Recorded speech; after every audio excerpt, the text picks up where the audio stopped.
O Parlamento da União Europeia aprovou hoje o adiamento da entrada em vigor da lei anti-desmatamento, uma medida que vai afetar diretamente os países produtores de commodities, como o Brasil. A nova data para o início da aplicação da lei vai ser 30 de dezembro de 2025 para grandes empresas e 30 de junho de 2026 para as pequenas e médias empresas.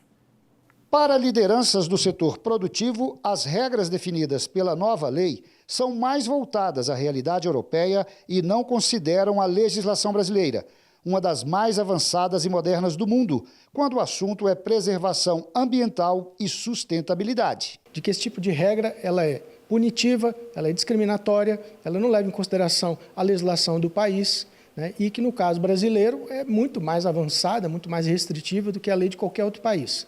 Então, eles estão subindo claramente o sarrafo para uma data de corte que prejudique o Brasil. Uma imposição que vai muito além da abertura de novas áreas agrícolas para a produção de commodities. Mas não é só ambiental, também é fiscal, também é trabalhista, também é fundiária, também é respeito aos povos indígenas, outras comunidades. Então, são várias regras altamente complexas e que elas vão provocar o quê no mercado brasileiro? Vão provocar uma segregação. Vou ter que ter produto tipo Europa, soja tipo Europa, carne tipo Europa, separada, segregada para mandar para o mercado europeu. Evidentemente que isso não é de graça. É uma corrida contra o tempo, inclusive com previsão de multas que poderão chegar de 1 a 4% sobre o faturamento das empresas exportadoras, com risco de um impacto comercial gigantesco.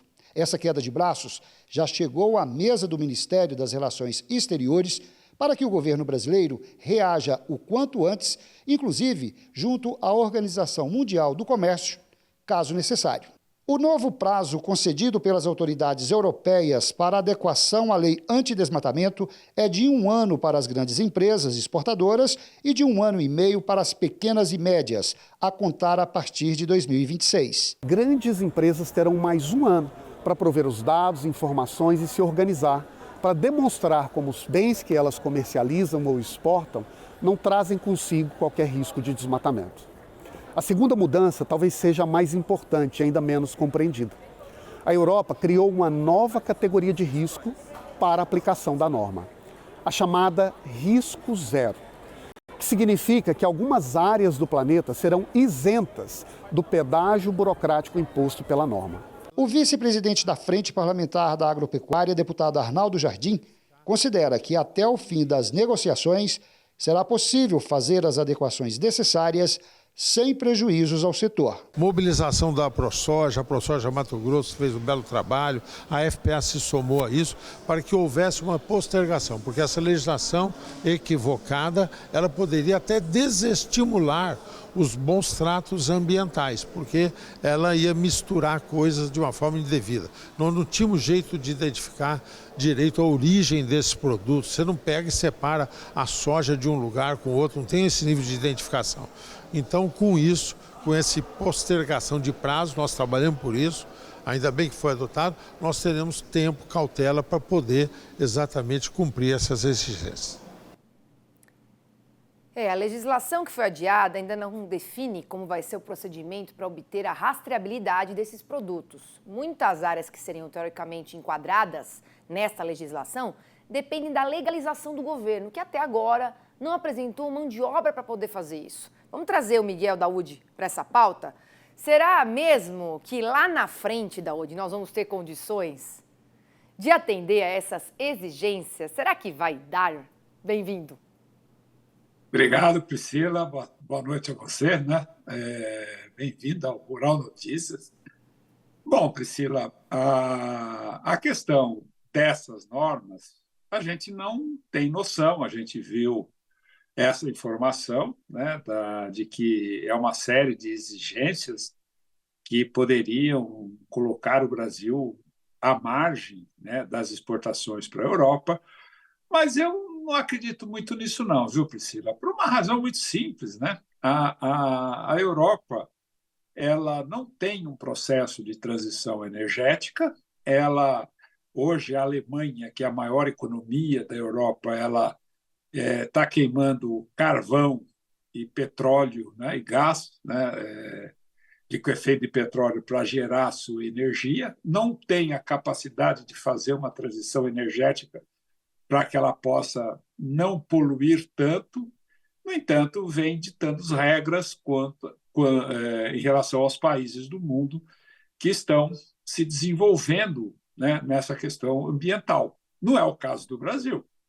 O Brasil hoje dá show, né? Você está vendo o Brasil na COP, o Brasil tem compromisso, né? O produtor rural brasileiro hoje ele não faz, né, a sua lavoura, não faz o seu negócio de qualquer jeito, tem sustentação ambiental, é só dar uma volta pelo Brasil que você vai ver que grande parte dos produtores eles agem de acordo com um processo, com uma legislação, que é o Código Florestal, eles têm a perfeição de atender, né, tudo que está relacionado ao meio ambiente, as grandes empresas, né, os frigoríficos, as empresas que compram produtos dos produtores rurais, dos pecuaristas, também têm regras claras.